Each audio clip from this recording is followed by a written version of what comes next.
Allahumma salli ala Sayyidina Muhammad. Bahkan Allah telah menantang orang-orang yang kepingin merubahnya dari zaman dulu, tapi mereka tidak pernah bisa mampu melakukannya. Bahkan Allah nafikan langsung, fa illam taf'alu, maka jika kamu sekalian tidak mampu melakukannya, walan taf'alu, dan memang kalian tidak bakalan bisa mampu, fattakun nar, maka takutlah kalian kepada bahaya neraka. Takut kepada selain Allah itu dengan cara menjauh. Takut kepada binatang buas menjauh. Takut kepada neraka menjauh. Caranya menjauh yaitu dengan jangan coba-coba kalian meragukan Al-Quran. Kalau takut kepada Allah mendekat, kalau takut kepada selain Allah menjauh. Fattakun nar, maka jauhilah api neraka, allati, yang mana api neraka itu isinya waquduhan nas, bahan bakarnya adalah manusia-manusia durjana. Bahan bakarnya api neraka itu manusia yang tidak beriman. Waquduhan nas wal hijarah, wal hijarah, dan yang kedua bahan bakar api neraka itu dari batu. Itu menunjukkan api neraka itu luar biasa panasnya. Jadi jangan main-main. Begitu maksudnya. Kita yang cuma terbuat dari daging dan kulit, oh habis. Jadi abu. Begitu mau bergaya. Lah kalau kira-kira nggak tahan, bukan dari batu ente, jangan main-main. Jangan menantang Al-Quran, jangan menghina Al-Quran. Begitu maksudnya. Saya nggak menghina, tapi ente membela penghina sama saja. Itu maksudnya. Itu lebih kacau lagi. Mereka menghina Al-Quran dapat uang. Antum membantu penghina itu dapat apa? Ini hati-hati. Di akhir zaman ada orang yang model seperti ini. Diisyaratkan oleh salah satu khalifah terbaik, Sayyidina Umar bin Abdul Aziz. Beliau katakan, ada orang rugi. Siapa mereka? Orang yang menjual akhiratnya, menjual janji Allah yaitu surga demi dunianya. Itu orang rugi. Buat apa dunia ini kalau umpamanya di akhirat kita tidak selamat? Mau antum punya Tanjung Pinang, Tanjung Pinang ini punya antum. Mau? Halo? Jangan Tanjung Pinang Pak, rumah Ganet 2 buah saja punya saya, udah senang saya tuh. Mau? Ini Kepri punya antum. Semua harta Kepri ini punya antum. Mau? Mau. Tapi habis itu di neraka, di akhirat masuk neraka, bagaimana? Nggak mau lah. Itu masih waras berarti. Buat apa dunia ini? Nggak ada gunanya kalau di sana nanti masuk neraka. Begitu maksudnya hadirin. Itulah orang yang rugi, yang menjual akhiratnya demi dunia yang sementara. Setop-topnya dunia ini paling top 100-200 tahun. Habis itu kita tinggalkan semuanya. Makanya dunia ini Masya Allah hadirin. Kenapa kita banting tulang buat dia? Kita habiskan waktu cuman untuk dia, sementara dia akan kita tinggalkan. Ayo berpikir cerdas. Berpikirlah cerdas. Dikatakan dalam satu riwayat, penghuni neraka yang di dunia dia hidup senang luar biasa. Dari awal hidup sampai akhir, kalau kata mudanya begitu, dia hidup senang luar biasa.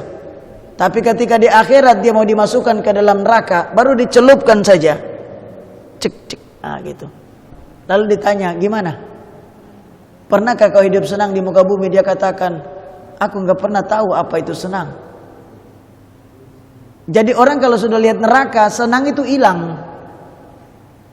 Semua kesenangan itu udah nggak ada. Anda bisa bayangkan seperti apa itu? Kemudian ada min ahlil jannah yang di dunia dia hidupnya susah dari awal sampai akhir. Kemudian dimasukkan ke dalam surga, dicelupkan tok, cek cek. Ditanyakan, gimana? Apa engkau pernah susah di muka bumi? Dibilang, mana itu susah? Gak ada susah itu. Orang kalau sudah merasakan nikmat sujud, susah sujud gak ada. Kalau sudah bisa merasakan nikmatnya ibadah, itu gak ada susah itu. Mati syahid pun gak ada sakitnya. Mudah-mudahan kita diberikan predikat syahid. Amin.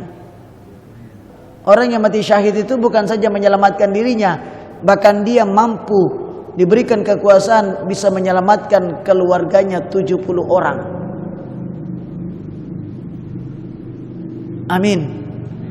Mati syahid itu bukan dipenggal di medan perang saja.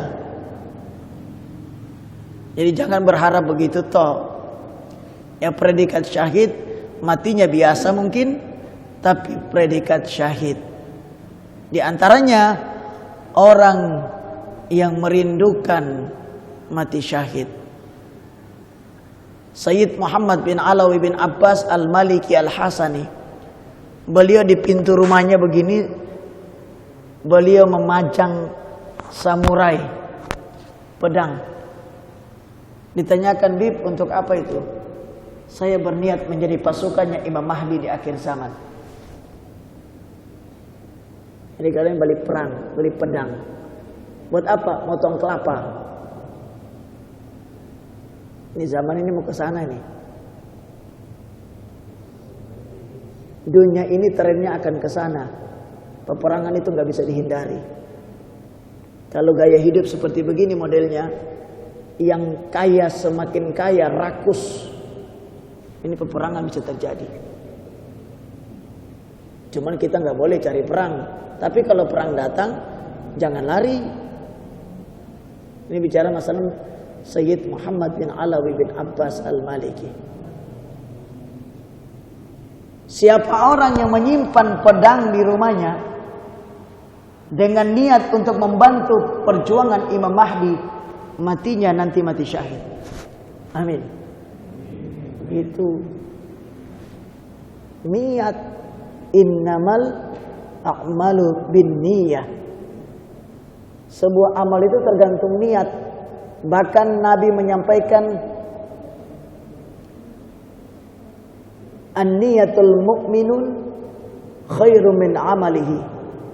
Niatnya orang beriman itu lebih baik daripada amalnya. Kenapa?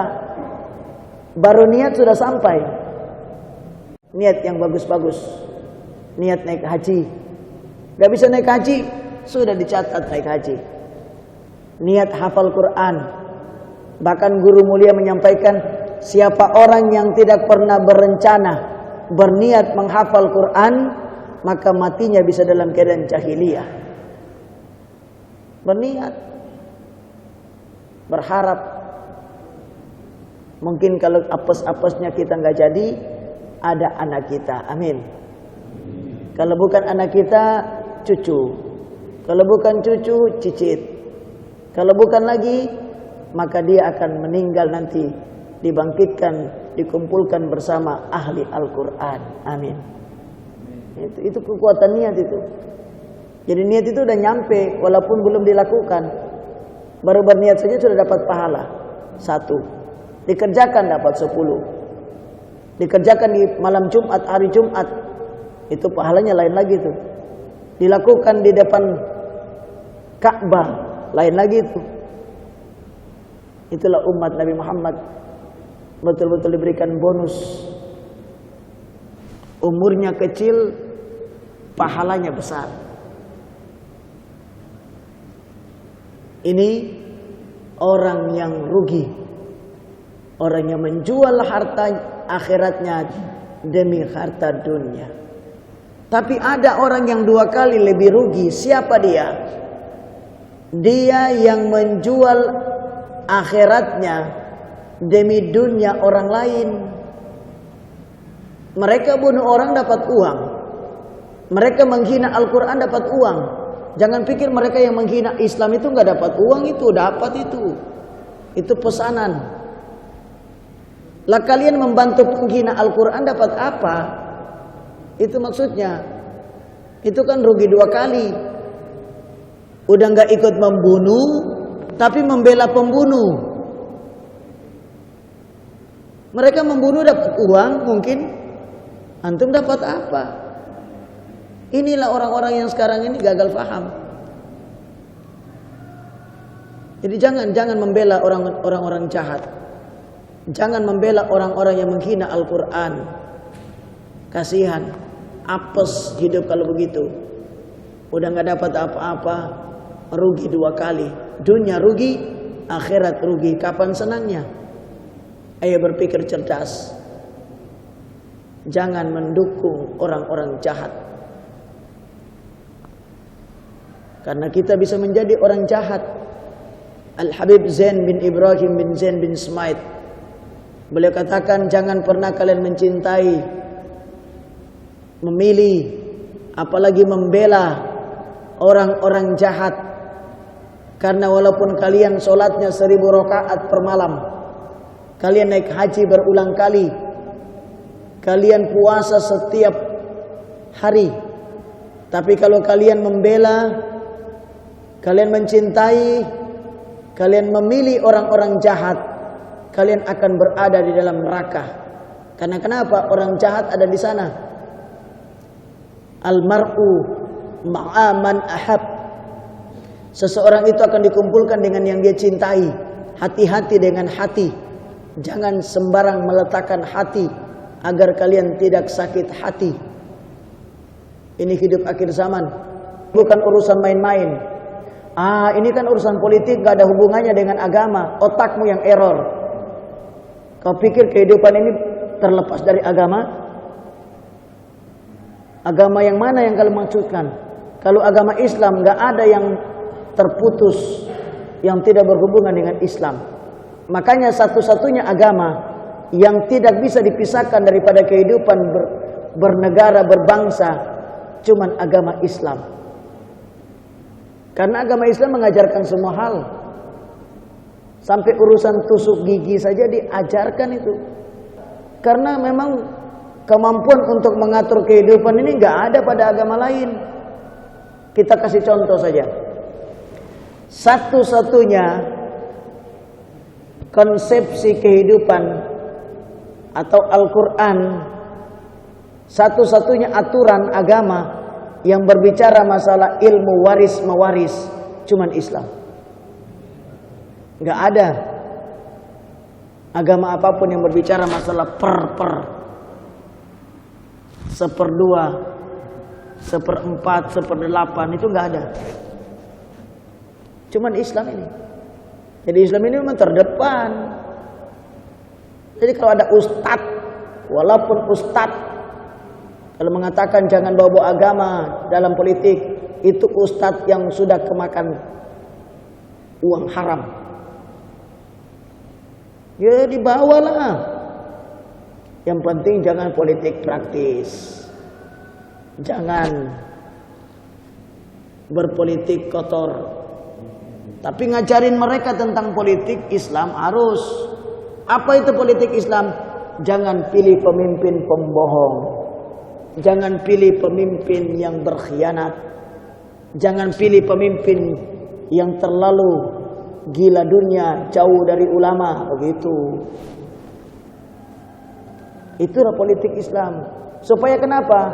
Supaya mereka akan menjadi maslahat untuk kita. Imam Syafi'i menyampaikan, jangan memilih pemimpin yang tidak memilih Allah sebagai Tuhan, karena Tuhan saja dia tidak peduli, apalagi kalian. Itu ukurannya. Oh tapi dia nggak korupsi. Orang yang tidak memilih Allah sebagai Tuhan itu lebih jahat dari koruptor. Karena kenapa? Dia telah merampok haknya Allah.